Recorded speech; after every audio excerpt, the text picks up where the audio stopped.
Gaano kaimportante ang touch and affection sa isang relasyon? Importante ang touch at affection sa isang relasyon dahil ito ang nagpapalalim ng emotional connection ng mag-partner. Simple man o malalim na yakap, hawak kamay o haplos sa pisngi. Ito ay nagbibigay ng seguridad sa pagmamahal at assurance na mahalaga kayo sa isa't isa.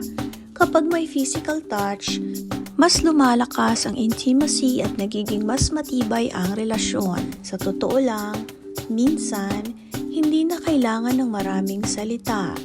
Isang mahigpit na yakap lang ay sapat na para maparamdam na nandito lang ako para sa'yo. Kapag kulang sa affection, maaaring lumamig ang relasyon at magkaroon ng emotional distance.